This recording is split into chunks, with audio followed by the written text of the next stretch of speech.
What's going on, geeks? You're listening to episode 324 of the Geeks Under Grace podcast. Yet again, my name is Lj.Lowery, and with me is Shelley Nollan. Hello! We got some cool stuff going on this week in the news world and also across the website. One thing I do want to bring up again this week is that you can join us in prayer and also request prayers on our website via geeksundergrace.com/prayer. If you're just looking for a place to, even if it's an unspoken prayer request, you don't have to give detail. And if you just need some like-minded people to pray for you, we can do that on our website now. And I feel like it's a really good place. Prayer works, and ultimately it's so powerful. And if you just need some extra voices to pray for whatever you got going on, then you can do that on our website now. So I wanted to plug that. But our highlights this week are some spooky video games, major movie villains, and the Doctor regenerates into a familiar face. So people are pretty hyped about that last one. So yes, sir. Yeah. So first, we'll get on to what we're geeking about in video games. Shelley, you said you didn't play anything new. No, I'm still just kind of Minecrafting it. So. I have my eyes on games for whenever I start to get paid again, but just not yet.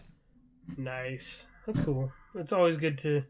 There's some weeks where I feel like, definitely the only thing I play is like Fortnite or Overwatch or something, or everybody's got their forever game that they go back to, so yeah. I think it's good that you've been sticking to the same thing, because I wish I could stick to the same thing sometimes. Yeah. But I have a problem. I have an addiction. So, so speaking of, I did get to try something new this week. I have played Gotham Knights. Is that the new one? Yes. Yep. Came out this week. Nice. There have been very mixed and middling reviews. But for me, I enjoy it. It's not like by all means, it's not like a 10 out of 10 game or anything. It's been getting, the biggest thing it's been getting flack for is that it's not an Arkham game. Like, there's so much that it does that's different from an Arkham game. The combat's a bit different. There are like special abilities you have for combat and everything. Instead of being able to hop around dudes and like do counters like Batman does, there's like dodges, and you can perform like stronger attacks if you do like the perfect dodge or perfect kind of thing. Yeah. It's very RPG heavy in a way that like there's stats to everything. You can unlock and craft stronger weapons and gear, which I believe is already done better than Avengers, because at least your gear has changes. You get different suits, you get different ranged weapons, different melee weapons. Right. You can even the more you unlock gear too, you can actually like change the look of your cowl, your gloves, and your boots, and like the symbol on your chest. So you do get to. There's a bit of customization, so I think that's super cool. Yeah. You get a bat cycle in which you get to ride around Gotham. Gotham I think is the biggest it's ever been. That's fun. Yep. And they got to really do Gotham really well in this. Like, I feel Arkham City and then Origins and Arkham Knight, like, I feel like they only did so much. Like, they only did like a small chunk of Gotham, it feels like. But this, it feels like you get to see different areas of it, different districts. It's giving me very cool Spider-Man vibes in the way that like I can swing around the city and go fight crime and go patrol the city. I love that. That's so good. In Gotham, you can there's different little crimes, like small ones, and then the more you go handle those and beat up bad guys, you start to learn more about like bigger crimes happening. Oh, and then so you complete they're like those. Connected. Yeah. Yes, and then so you there's one where it's like, oh, there's like a mob meeting somewhere. Go stop them before they can commit the crimes they're gonna do, and all this stuff. There's like, so there's a lot you can do as far as, I mean, it's all combat based. You're still running into an area and beating up dudes, but it's cool.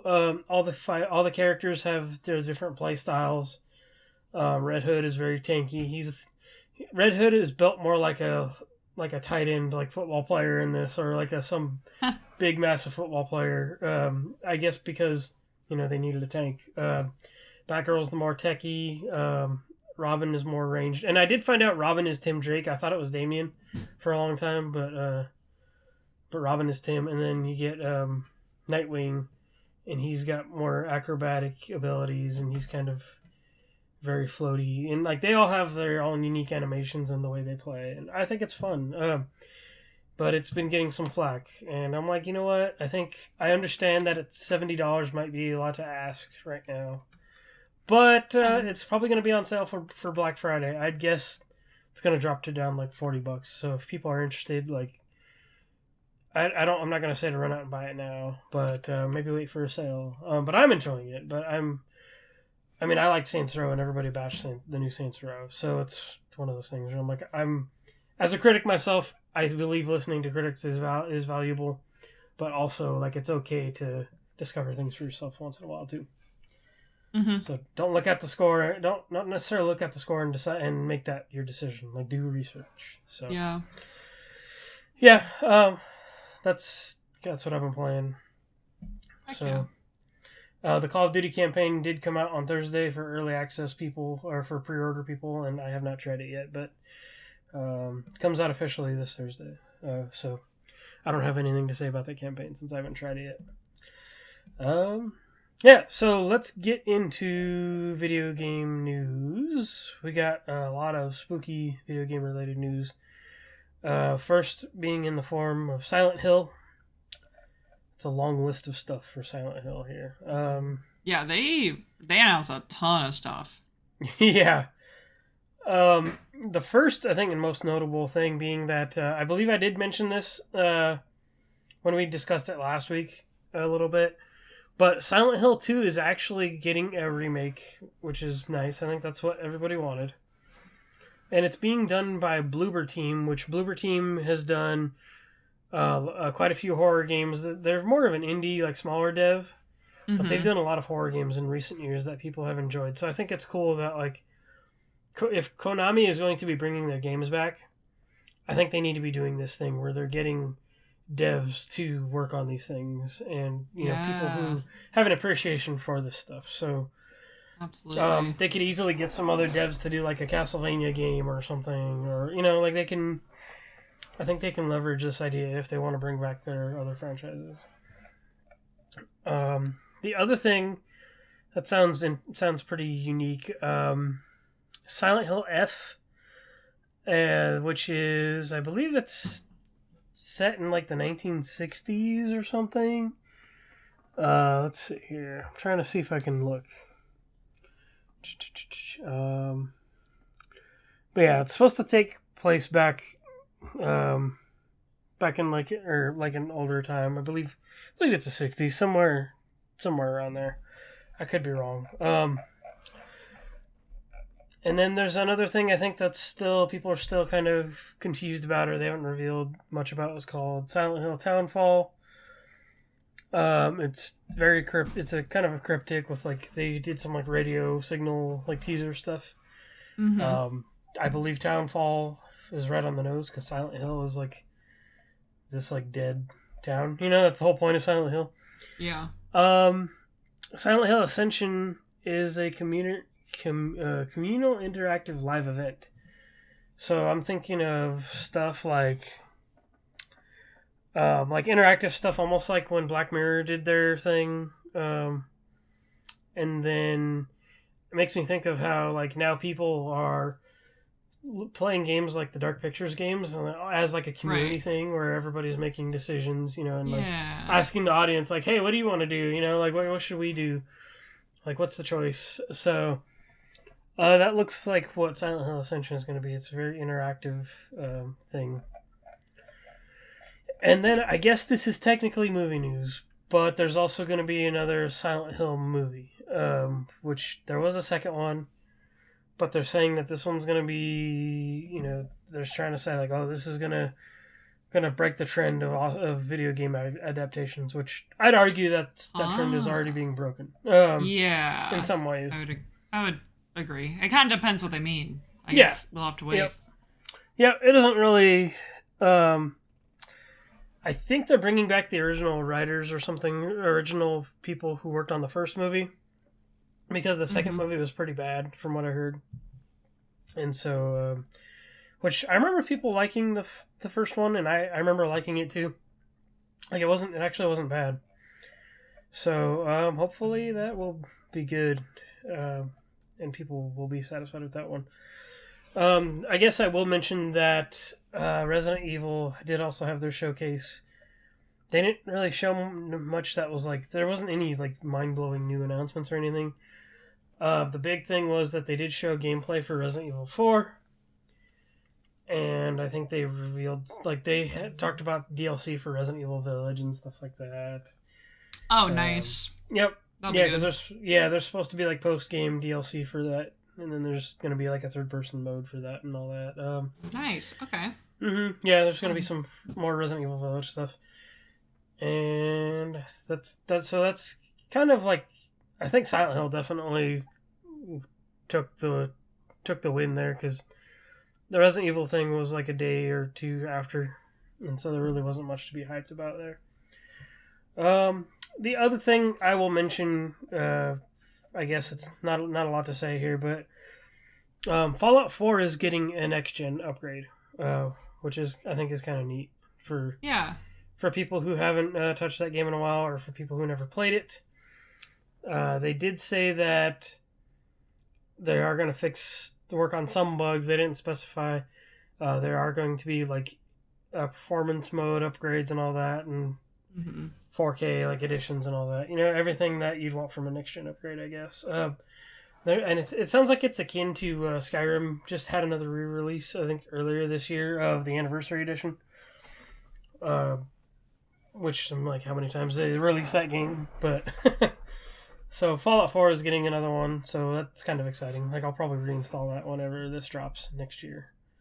So, but yeah, that's it. Not a lot going in gaming aside from the Silent Hill stuff. So, a perfect time for October for Spooky Month.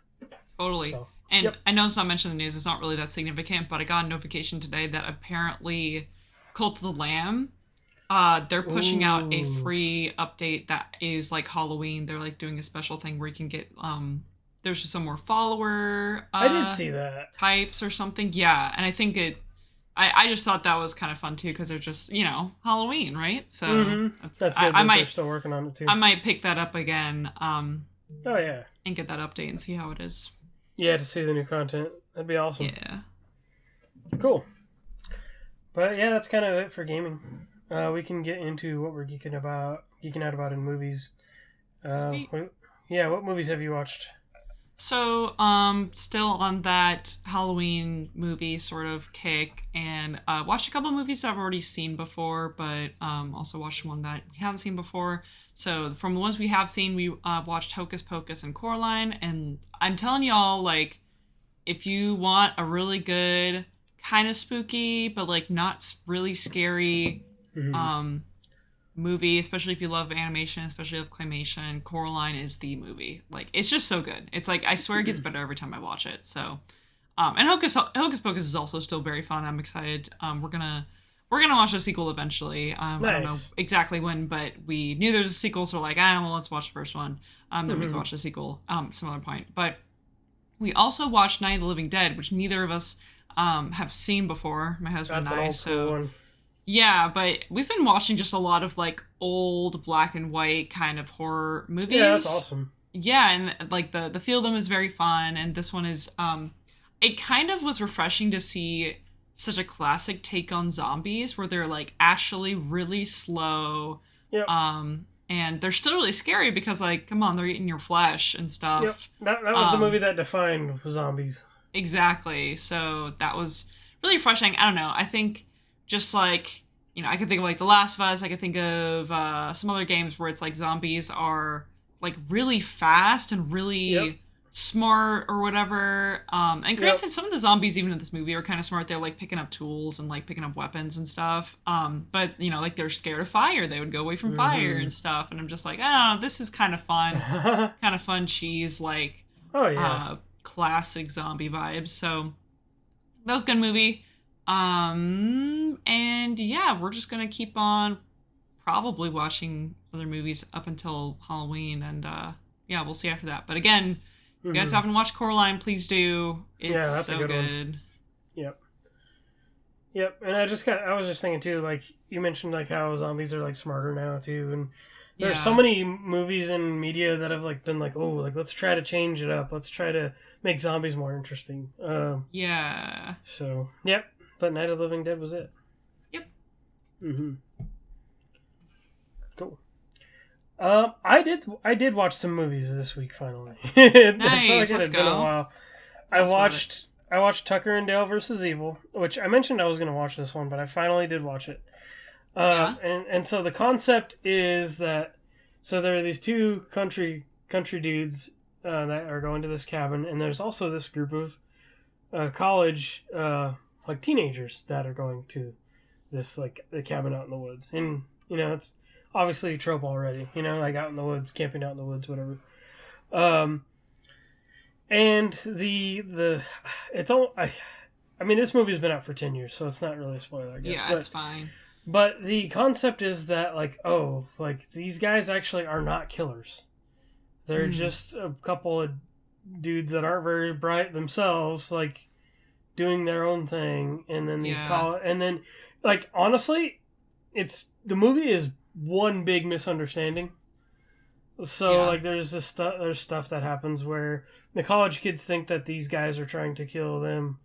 And then these guys, Tucker and Dale, are both like, man, these kids are crazy. Like, what are they doing? Like why are they scared of us? Stuff like that.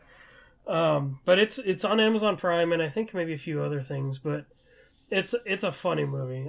It's just the stuff that happens is so wild, and it's all because nobody just talks. Yep, one of those. One of those. Man. But yeah, like basically the first thing that happens is like, I mean, I guess it's like the beginning of the movie. This, they all go like swimming. This one girl, like, she's about to jump in, and she sees them, and she jumps, and she hits her head. So they're like, oh, well, let's go save her. And then everybody's freaking out because they're going to get her, and so everybody runs away, and they're like, hey, like you just left your friend. So it's good. I recommend watching it. Like, any explanation I can do of it does not do it justice. So it's called Tucker and Dale versus Evil. It's great. Definitely rated R. Still lots of violence and stuff like that. Like, it's definitely meant to. It's definitely a good, like, this type of season movie to watch, because it does it does play off of those tropes and does its own thing. So cool. That's exciting. Yeah. The other movie I watched, which I haven't watched in years, I watched it because a friend of mine watched it, and I was like, you know what, maybe I should. I watched Beetlejuice again. Cool. If anybody has not seen Beetlejuice, it was a refreshing watch, because it had been so long that I hadn't really remembered like every bit of the movie. But like by the end of the movie, it's actually like very wholesome. Like Michael Keaton is in it, and he does great as Beetlejuice. Yeah, so that's another one of those movies. It's kind of hard to explain. It's basically the premise is this couple dies, and they wake up and realize, oh, we're dead. So now we got to figure out what we're doing and how does this all work. And so that's where like Beetlejuice comes in, and another family moves into their old house, which they are basically stuck in because they're technically haunting it. But Michael Keaton is great. All the it's really good. It's a really good short watch. And again, it's one of those. I think the way you described Coraline, I would describe Beetlejuice is that like it does have some freaky like spooky stuff and some weird stuff, but it's not really a scary movie per se. It's not really a horror movie per se. Because I've never seen it, but may have to put that on the list. Oh, it's so good. It's on HBO Max. Okay. Yes, cool. It's definitely worth it. I recommend watching Beetlejuice, and it's obviously it's a Tim Burton thing, so it's like you can't go wrong with Tim Burton stuff. During October. October is really his month. Yep. Honestly. Yeah, which I really supposedly I think there's supposed to be. There's been a sequel in the works for a long time, but I'm like, I had no yeah. So I'm like, I don't know if like I guess this goes with like everything that's been getting a sequel or reboot lately, right? It's like Yeah. I don't think I want that. So yeah, Beetlejuice is great. If you haven't watched Beetlejuice, highly recommend it. So Sweet. yeah, we can move on to movies. Yeah. So, if you were really paying attention in the highlights, we were talking about some major movie villains. More accolades, Majors movie villains, because Jonathan Majors is just becoming the villain in a couple of pretty big movies coming up. So we're going to talk about that. So the first one probably, I'll talk about the slightly more popular one second. Yeah. So the first I'll talk about Creed 3. So we actually mentioned, I think last week or the week before, that he showed up in like one of those promo shots as the villain. Yep. In the next Creed movie. And so we finally got a trailer for that.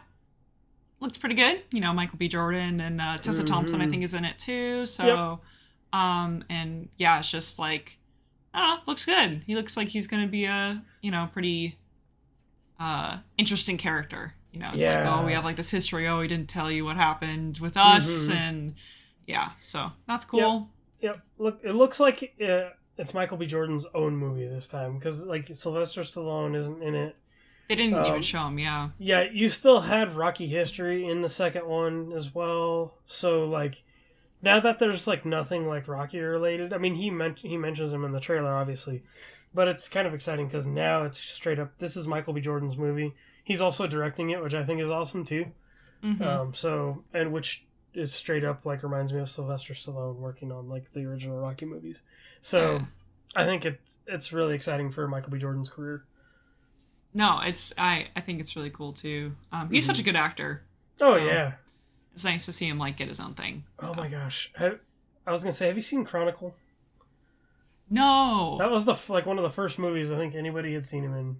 I didn't realize he was in that movie. Yep. Yeah, it's that found footage movie. Yeah, he plays one of the characters in it. Yeah. That's fun. It's a trip. I was just thinking back to when I first saw him in that movie. I might have to watch the movie eventually because I think it takes place in Seattle. I think it does too.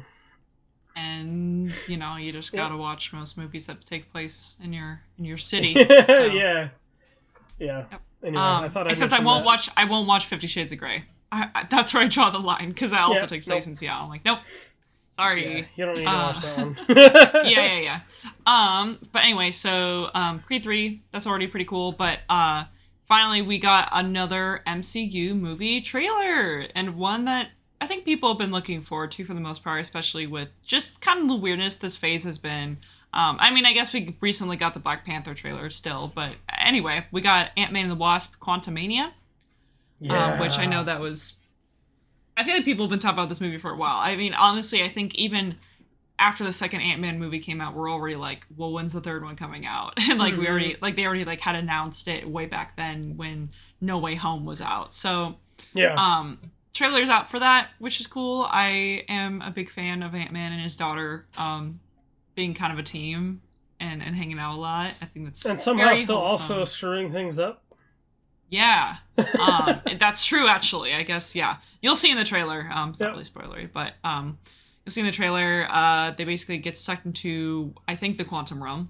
Yep. And there's like a whole society there, and it's like a different take. It's like, I don't know. It's really interesting. So, and then at the very end, we see Kang, which is why we're talking about Jonathan Majors, because it is him still, and he's gonna be the villain in that one too. So, which I mean, I think that in itself, I think was announced a while ago leaked or whatever, that he was gonna be the villain. But I think it's really exciting because I guess Doctor Strange did have some context taken from WandaVision, but we have not really heard much more information about like King the Conqueror after he was shown off in Loki. Yes. Sorry if you guys haven't seen Loki yet. You don't need to watch it per se. He's in that. So that's so there's like a connection there, which is pretty significant. And obviously if you know your comics, he's really scary. So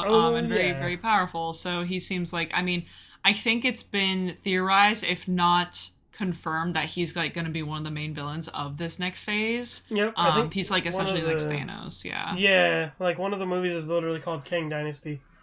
Yeah, so that's cool. That's crazy.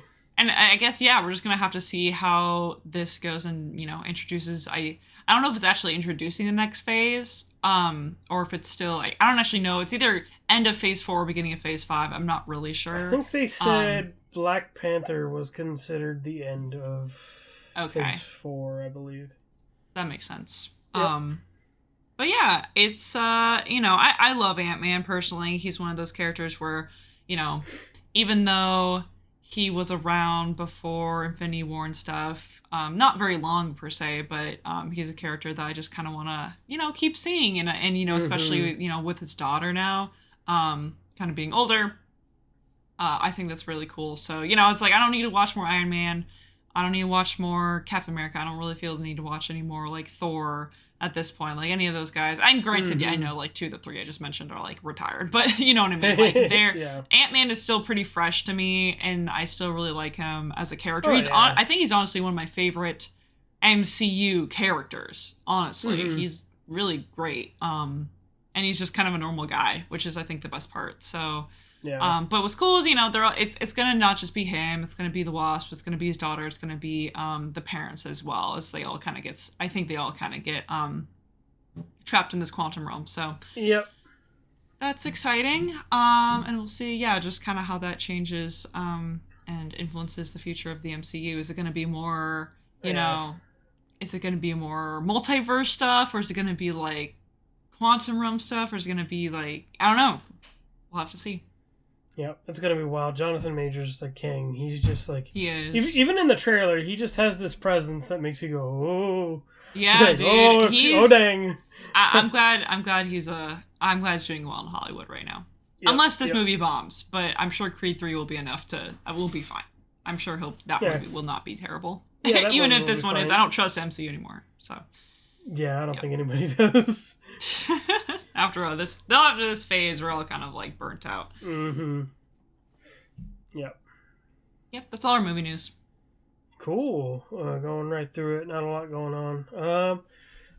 Let's see. So we'll go into TV. Watching any TV shows lately?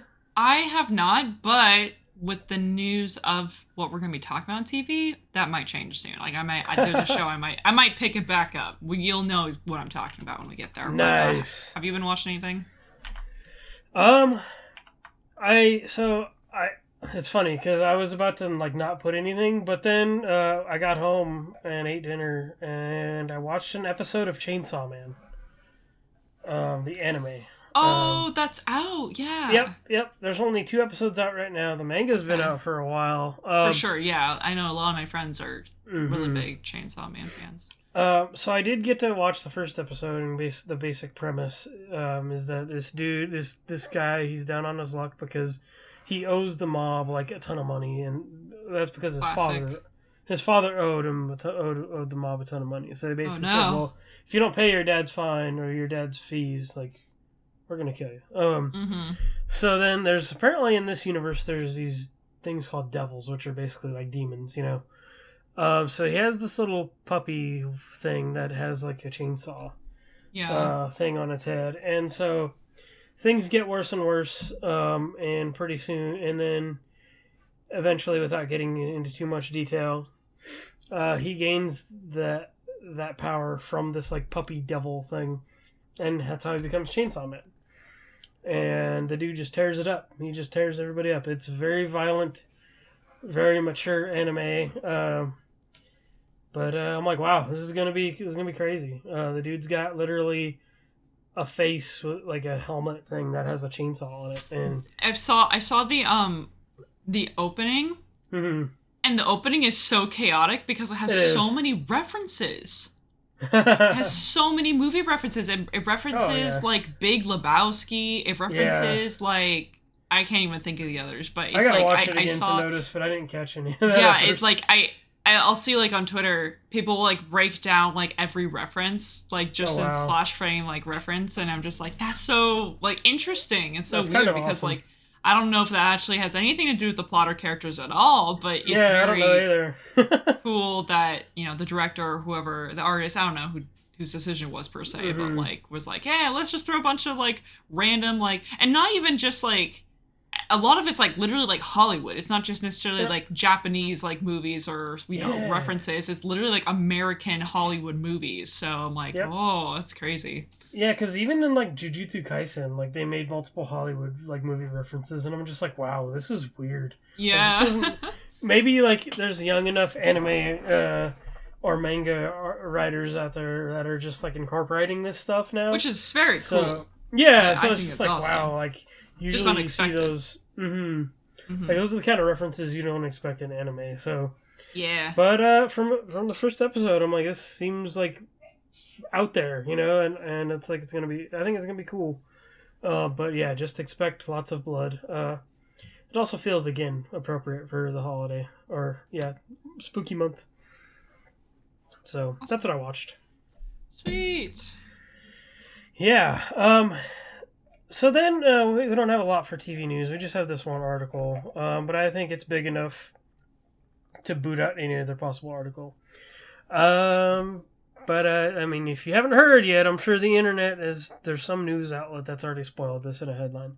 But David Tennant is returning in Doctor Who. That's very, very interesting, but exciting.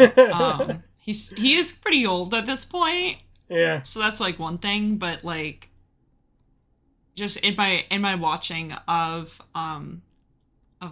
Doctor Who, like I didn't even watch season 1 or 2. I don't think I watched season 1 or 2. So I missed like one season that of David Tennant, but just the one or 2 seasons I saw with him, I'm just like, man, he's so good. Like he was my introduction to Doctor Who. And like Matt Smith was also really fun. Yeah, but then I finished watching, like I never finished Capaldi, and then obviously hearing like the Jodie stuff was like, apparently said that people were saying that was bad, but it sounds like, they're bringing him back, and not just that, they're, I think, bringing a writer back, or at least they're changing writers. I remember we might have reported on that or read that somewhere, because I feel like I remember seeing that as well.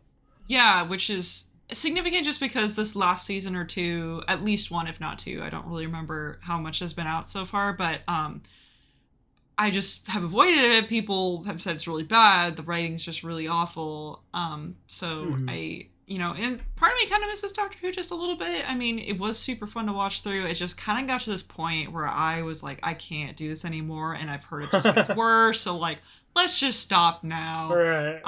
But I think with this news, I don't know, it may also be a fun excuse to go back and watch the first couple of seasons, just to, again, kind of re-up my memory with David Tennant, and then kind of go back to Capaldi. And I don't know if we're gonna, Daniel and I, if we're gonna watch, are just gonna keep watching all the like more recent seasons, because again, I've heard they're bad, but maybe if we know they're bad, that'll make things easier. Yeah. than like having this expectation. Yes, you'll have certain expectations, I think. Yeah. I guess the details here are that like it's specifically for like an anniversary or something. Yeah. There's like a trailer or something that I have not watched. But it sounds like he's going to be. It's going to be David Tennant for a short time, probably a very short time. It's probably yeah. It's probably for like a special. Honestly, yes, yes. Because they do that. They do the anniversary specials, and then it also like still revealed the other actor that was said to be the new Doctor. So I think this makes Tennant also the 14th now or something. So the 10th and the 14th, I believe. And then the new actor is considered the 15th now. So that throws a wrench into everything. But I feel like in the most Doctor Who way possible. I think like that's... Yeah. It's a fun way to, I think, break the trend. Yeah, I think you're right. So, yep. That's interesting. So, yeah, we'll see. Maybe not this week, maybe next week. I don't know, but we may start picking the chat show back up. It's just like I don't know. I'm a little scared to watch those newer seasons, so we'll see how it goes. Yeah. Yep.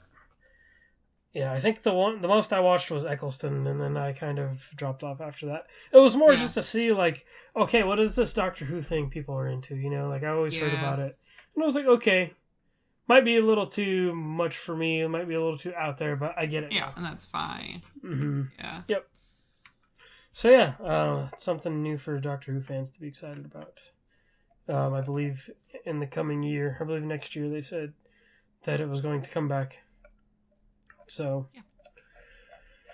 yep, that's kind of it today. Keeping it a little short this week. We do have Halloween next week on a Monday, and I'm sure we all have plans for that, and probably doing stuff. So we're gonna take next week off. But do you have anything else you're geeking out about?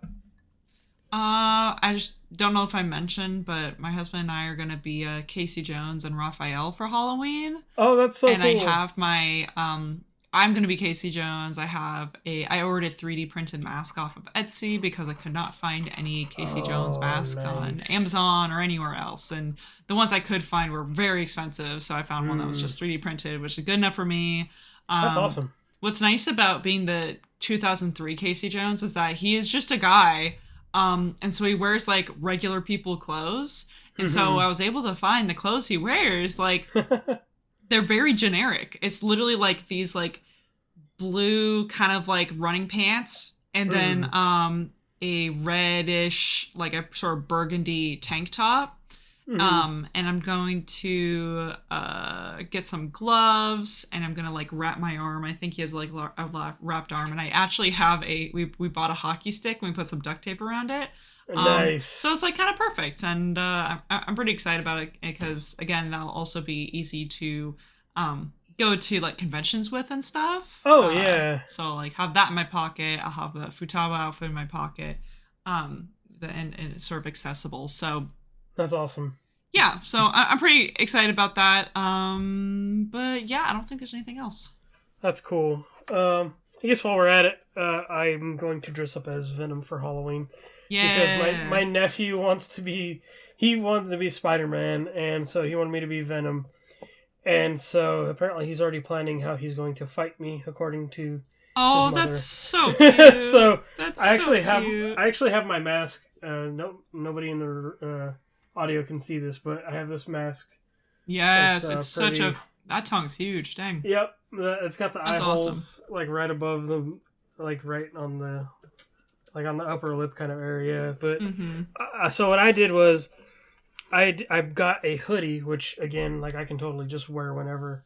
Yeah. But the hoodie itself is from it's actually different. It's from Space Knight Venom, which is where the Agent Venom has a stint as like a Guardian of the Galaxy.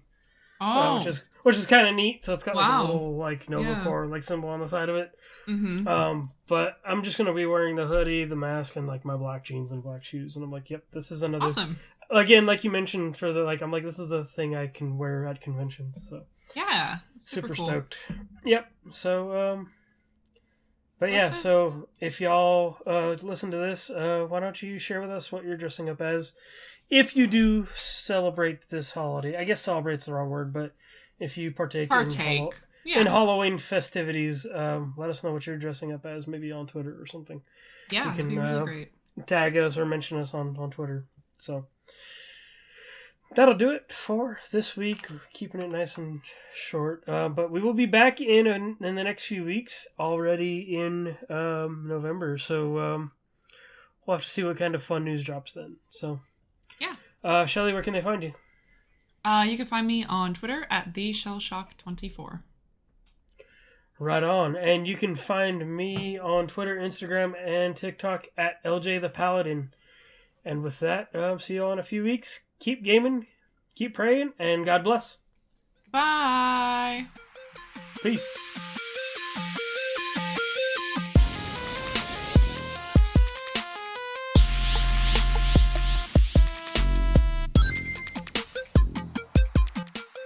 We hope you enjoyed this episode of the Geeks Under Grace podcast. We love hearing from you, so feel free to ask us questions or just comment on the show by using the hashtag GUGcast on Twitter, or by joining the GUGcast questions channel in the Geeks Under Grace Discord. If you like this episode, consider leaving a review or rating of our show on your favorite podcast app. If you want even more Geeks Under Grace, you can always go to geeksundergrace.com. We love you all so much, so thank you for listening.